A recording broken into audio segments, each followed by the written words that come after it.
Hello everyone, welcome to our YouTube channel Educated Cherry। उन दिनों संयोग से हाकिम जिला एक रसिक सज्जन थे। इतिहास और पुराने सिक्कों की खोज में उन्होंने अच्छी ख्याति प्राप्त कर ली थी।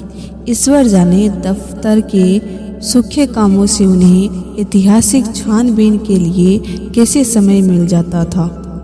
वहाँ तो जब किसी अफसर से पूछिए तो वह यही कहता है, मारे काम के मरा जाता हूँ, सिर उठाने की फुर्सत नहीं मिलती।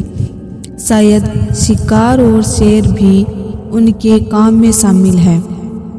उन सज्जन की कृतियाँ मैंने देखी थी और मन में उनका आदर करता था, लेकिन उनकी अफसरी किसी प्रकार की घनिष्ठता में बाधक थी। मुझे संकोच था कि अगर मेरी ओर से पहल हुई तो लोग यही कहेंगे कि इसमें मेरा कोई स्वार्थ है, और मैं किसी दशा में भी यह इल्ज़ाम अपने सिर नहीं लेना चाहता। मैं तो हुकाम की दावतों और सार्वजनिक उत्सवों में नेवता देने का भी विरोधी हूँ, और जब कभी सुनता हूँ कि किसी अफसर को किसी आम जलसे का सभापति बनाया गया या कोई स्कूल, औषधालय या विधवा आश्रम किसी गवर्नर के नाम से खोला गया, तो अपने देश बंधुओं की दास मनोवृत्ति पर घंटों अफसोस करता हूँ। मगर जब एक दिन हाकिम जिला ने खुद मेरे नाम एक रुक्का भेजा कि मैं आपसे मिलना चाहता हूँ, क्या आप मेरे बंगले पर आने का कष्ट स्वीकार करेंगे, तो मैं बड़े दुविधा में पड़ गया। क्या जवाब दूं? अपने एक मित्रों से सलाह ली। उन्होंने कहा, साफ लिख दीजिए, मुझे फुर्सत नहीं। वह हाकिम जिला होंगे तो अपने घर के होंगे। कोई सरकारी व जाब्ते का काम होता तो आपका जाना अनिवार्य था, लेकिन निजी मुलाकात के लिए जाना आपकी शान के खिलाफ है। आखिर वह खुद आपके मकान पर क्यों नहीं आई? इससे क्या उनकी शान में बट्टा लगा जाता था? इसलिए तो खुद नहीं आए कि वह हाकिम जिला है। इन अहमक हिंदुस्तानियों को कब यह समझ आएगी कि दफ्तर के बाहर वे भी वैसे ही साधारण मनुष्य हैं जैसे हम या आप। शायद ये लोग अपने घरवालियों से भी अफसरी जताते होंगे। अपना पद उन्हें कभी नहीं भूलता। एक मित्र ने, जो लतीफ़ों के चलते फिरते तिजोरी है, हिंदुस्तानी अफसरों के विषय में कई बड़ी मनोरंजक घटनाएं सुनाई। एक अफसर साहब ससुराल गए। शायद स्त्री को विदा कराना था। जैसा आम रिवाज है, ससुर जी ने पहले ही वादे पर लड़की को विदा करना उचित न समझा। कहने लगे, बेटा इतने दिनों के बाद आई है, अभी कैसे विदा कर दूं? भला 6 महीने तो रहने दो। उधर धर्मपत्नी जी ने भी नाइन से संदेश भेजा, अभी मैं नहीं जाना चाहती। आखिर माता पिता से भी तो मेरा कोई नाता है। कुछ तुम्हारे हाथ बिक थोड़े ही गई हूँ। दामाद साहब अफसर थे, जानने से बाहर हो गए। तुरंत घोड़े पर बैठे और सदर की राह ली। दूसरे ही दिन ससुर जी पर सम्मान जारी कर दिया। बेचारा बूढ़ा आदमी तुरंत लड़की को साथ लेकर दामाद की सेवा में जा पहुंचा। तब जाके उनकी जान बची।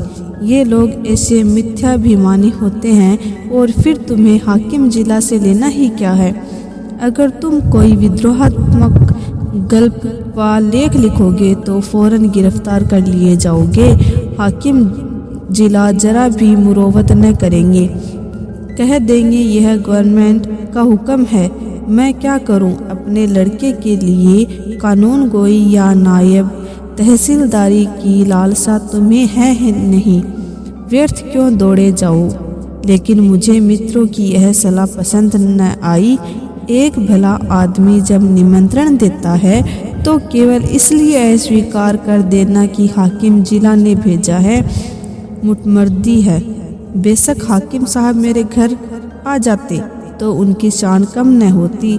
उदार हृदय वाला आदमी बेतकल्लुफ़ चला आता।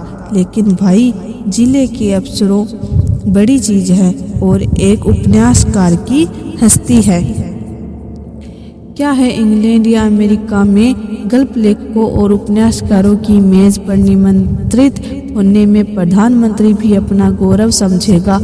हाकिम जिला की तो गिनती ही क्या है, लेकिन यह भारतवर्ष है जहाँ हर एक रईस के दरबार में कवि सम्राटों का जत्था रईस की कीर्तिमान के लिए जमा रहता था। और आज भी ताजपोशी में हमारे लेखक वृंद बिन बुलाए राजाओं की खिदमत में हाजिर होते हैं, कसीदे पेश करते हैं और इनाम के लिए हाथ पसारते हैं। तुम इससे कहाँ के बड़े वह हो कि हाकिम जिला तुम्हारे घर चला आए। जब तुम में इतनी अक्कड़ और तुनुक मिजाजी है तो वह तो जिले का बादशाह है। अगर उसे कुछ अभिमान भी हो तो उचित है। इससे उसकी कमजोरी कहो, बेहूदगी कहो, मूर्खता कहो, उजड़ता कहो, फिर भी उचित है। देवता होना गर्व की बात है, लेकिन मनुष्य होना भी अपराध नहीं है। और मैं तो कहता हूँ, ईश्वर को धन्यवाद दो कि हाकिम जिला तुम्हारे घर नहीं आए, वरना तुम्हारी कितनी बद होती। उनके आदर सत्कार का सामान तुम्हारे पास कहाँ था? गत की एक कुर्सी भी नहीं है। उन्हें क्या 3 टांगों वाले सिंहासन पर बैठाते या मठ में ले जाजिम पर? 3 पैसे की 24 बीड़ियाँ पीकर दिल खुश कर लेते हो, सामर्थ्य रुपए के 2 सिगार खरीदने की। तुम तो इतना भी नहीं जानते कि वह सिगार मिलता कहाँ है, उसका नाम क्या है। अपना भाग्य सराहों की अफसर साहब तुम्हारे घर पर नहीं आए और तुम्हें बुला लिया। 4-5 रुपए बिगड़ भी जाते हैं और लज्जित भी होना पड़ता। और कहीं तुम्हारे परम दुर्भाग्य और पापों के दंड स्वरूप उनकी धर्मपत्नी भी उनके साथ होती, तब तो तुम्हें धरती में समा जाने के सिवा और कोई ठिकाना न था। तुम या तुम्हारी धर्मपत्नी उस महिला का सत्कार कर सकती थी। तुम्हारी तो घिंगी बंध जाती, साहब बदहवास हो जाती। वह तुम्हारे दीवान खाने तक ही न रहती जिसे तुमने गरीबामों ढंग से सजा रखा है। वहाँ तुम्हारी गरीबी अवश्य है, पर फूहड़पन नहीं। अंदर तो पग पग पर फूहड़पन के दृश्य नजर आते। तुम अपने फटे पुराने पहनकर और अपने विपन्नता में मगन रहकर जिंदगी बसर कर सकते हो, लेकिन कोई भी आत्माभिमानी आदमी यह पसंद नहीं कर सकता कि उसकी दुर्वस्था दूसरों के लिए विनोद की वस्तु बने। इन लेडी साहिबा के सामने तो तुम्हारी जबान बंद हो जाती। चुनाचे में हाकिम जिला का निमंत्रण स्वीकार कर लिया और उद्यपी उनके स्वभाव में कुछ अनावश्यक अफसरी की शान थी, लेकिन उनके स्नेह और उदारता ने उसे यथासाध्य प्रकट न होने दिया। कम से कम उन्होंने मुझे शिकायत का कोई मौका न दिया। अफसराना प्रकृति को तब्दील करना उनकी शक्ति के बाहर था। मुझे इस प्रसंग को कोई महत्व देने की कोई बात भी न थी। महत्व न दिया। उन्होंने मुझे बुलाया, मैं चला गया, कुछ गपशप किया और लौट आया। किसी से इसका जिक्र करने की जरूरत ही क्या? मानो भाजी खरीदने बाजार गया था, लेकिन टोहियों ने जाने के से टोहे लगा दिया। विशेष समुदायों में यह चर्चा होने लगी कि हाकिम जिला से मेरी बड़ी गहरी मैत्री है और वह मेरा बड़ा सम्मान करते हैं। अतिशयोक्ति ने मेरा सम्मान और भी बढ़ा दिया। यहाँ तक मशहूर हुआ कि वह मुझसे सलाह लिए बगैर कोई फैसला या रिपोर्ट नहीं लिखते। कोई भी समझदार आदमी इस ख्याति से लाभ उठा सकता था। स्वार्थ में आदमी बावला हो जाता है, तिनके का सहारा ढूंढता फिरता है। ऐसों को विश्वास दिलाना कुछ मुश्किल नहीं था कि मेरे द्वारा उनका काम निकल सकता है, लेकिन मैं ऐसी बातों से घृणा करता हूँ। सैकड़ों व्यक्ति अपनी कथाओं लेकर मेरे पास आए। किसी के साथ पुलिस ने भेजा ज्यादती की थी, कोई इनकम टैक्स वालों की सख्तियों से दुखी था, किसी की यह शिकायत थी कि दफ्तर में उसकी हक तलफी हो रही है और उसके पीछे के आदमियों को दनादन तरक्कियां मिल रही है। उसका नंबर आता है तो कोई परवाह नहीं करता। इस तरह का कोई न कोई प्रसंग नित्य ही मेरे पास आने लगा, लेकिन मेरे पास उन सब के लिए एक ही जवाब था, मुझसे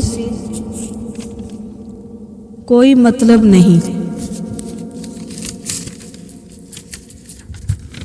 से कोई मतलब नहीं। एक दिन मैं अपने कमरे में बैठा था कि मेरे बचपन के एक सहपाठी मित्र आ टपके।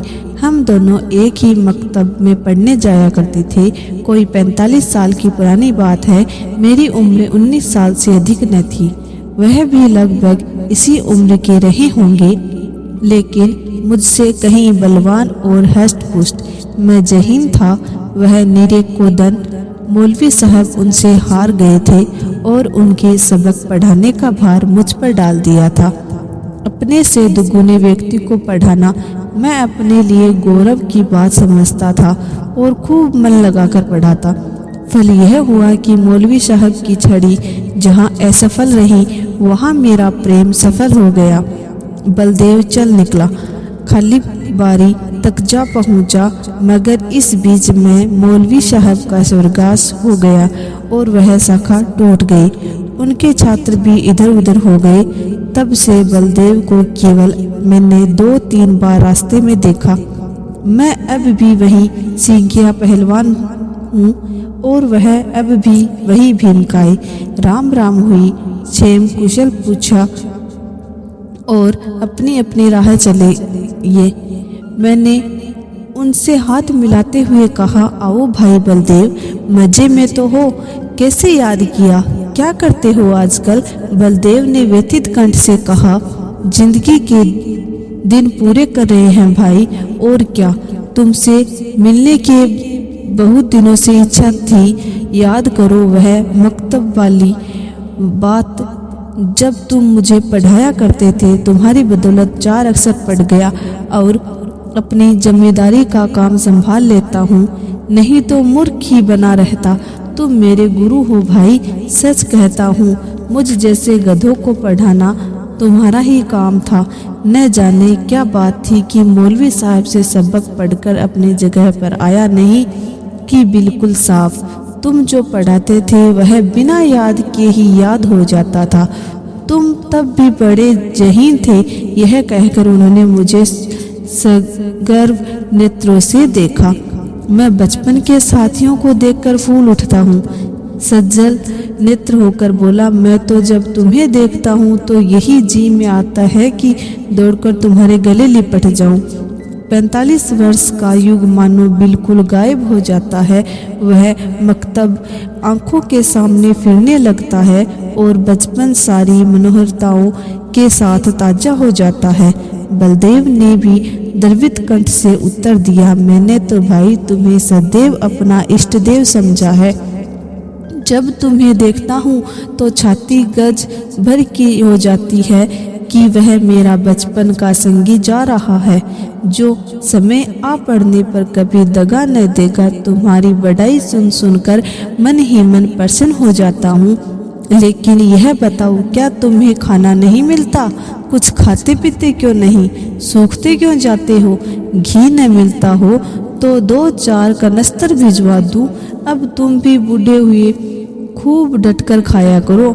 अब तो देह में जो कुछ तेज और बल है वह केवल भोजन के अधीन है। मैं तो अब भी शेर भर दूध और पाव भर घी उड़ाए जाता हूँ। इधर थोड़ा मक्खन भी खाने लगा हूँ। जिंदगी भर बाल बच्चों के लिए मर मिटे अब कोई यह नहीं पूछता कि तुम्हारी तबीयत कैसी है। अगर आज कंधा डाल दूं तो कोई एक लोटे पानी को न पूछे। इसलिए खूब खाता हूँ और सबसे ज्यादा काम करता हूँ। घर पर अपना रोब बना हुआ है, वही जो तुम्हारा जेठा लड़का है उस पर पुलिस ने एक झूठा मुकदमा चला दिया है। जवानी के मद में किसी को कुछ समझता नहीं है। भी अच्छा खासा पहलवान। दरोगा जी से एक बार कुछ कहा सुनी हो गई, तब से घात में लगे हुए थे। इधर गांव में एक डाका पड़ गया। दरोगा जी ने तहकीकात में उसे भी फांस लिया। आज के एक सप्ताह से हिरासत में है। मुकदमा मोहम्मद खलील डिप्टी के इजलास में है और मोहम्मद खलील और दारोगा जी से दांत काटी रोटी है। अवश्य सजा हो जाएगी। अब तुम ही बताओ तो उसकी जान बच सकती है और कोई आशा नहीं है। सजा तो जो होगी वह होगी ही, इज्जत भी खाक में मिल जाएगी। तुम जाकर हाकिम जिला से इतना कह दो कि मुकदमा झूठा है, आप खुद चलकर तहकीकात कर लें। बस देखो भाई, बचपन के साथी हो, नहीं न करना। जानता हूँ तुम इन मामलों में नहीं पढ़ते और तुम्हारे जैसे आदमी को पढ़ना भी नहीं चाहिए। तुम प्रजा की लड़ाई लड़ने वाले जीव हो।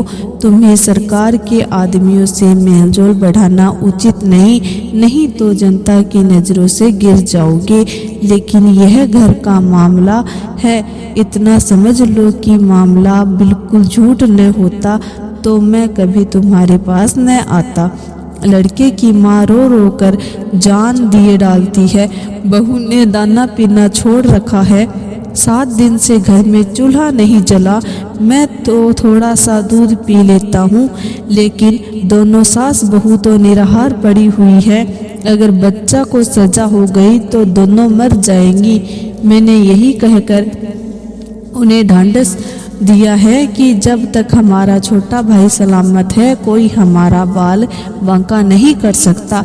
तुम्हारी भाभी ने तुम्हारी एक पुस्तक पढ़ी है, वह तो तुम्हें देवतुल्य समझती है और जब कोई बात होती है तुम्हारी नज़र देखकर मुझे लज्जित करती है। मैं भी साफ कह देता हूँ, मैं उस छोकरे की सी बुद्धि कहाँ से लाऊं। तुम्हें उसकी नज़रों से गिराने के लिए तुम्हें छोकरा मरियल सभी कुछ कहता हूँ, पर तुम्हारे सामने मेरा रंग नहीं जमता। मैं बड़े संकट में पड़ गया। मेरी ओर से जितनी आपत्तियां हो सकती हैं उन सब का जवाब बलदेव सिंह ने पहले ही से ही दे दिया था। इनको फिर दोहराना व्यर्थ था। इसके सिवा कोई जवाब न सूझा कि मैं जाकर साहब से कहूँगा। हाँ, इतना मैंने अपने तरफ से और बढ़ा दिया कि मुझे आशा नहीं कि मेरे कहने का विशेष ख्याल किया जाए, क्योंकि सरकारी मामलों में हुक्म हमेशा अपने माथे तो का पक्ष लिया करते हैं। बलदेव सिंह ने प्रसन्न होकर कहा, इसकी चिंता नहीं, तकदीर में जो लिखा है वह तो होगा ही, बस तुम जाकर कह भर दो। अच्छी बात है, तो कल जाओगे? हाँ, अवश्य जाऊंगा। यह जरूर कहना कि आप चलकर तहकीकात कर ले। हाँ, यह जरूर कहूँगा। और यह भी कह देना कि बलदेव सिंह मेरा भाई है। झूठ बोलने के लिए मुझे मजबूर न करो। तुम मेरे भाई नहीं हो, मैंने तो हमेशा तुम्हें अपना भाई समझा है। अच्छा, यह भी कह दूंगा। बलदेव सिंह को विदा करके मैंने अपना खेल समाप्त किया और आराम से भोजन करके लेटा। मैंने उससे गला छुड़ाने के लिए झूठा वादा कर दिया। मेरा इरादा हाकिम जिला से कुछ कहने का नहीं था। मैंने पेशबंदी के तौर पर पहले ही जता दिया था कि हुक्म आम तौर पर पुलिस के मामलों में दखल नहीं देता। इसलिए सजा हो भी गई तो मुझे यह कहने की काफ़ी गुंजाइश थी कि साहब ने मेरी बात स्वीकार नहीं की। कई दिन गुजर गए थे, मैं इस वाक़ये को बिल्कुल भूल गया था।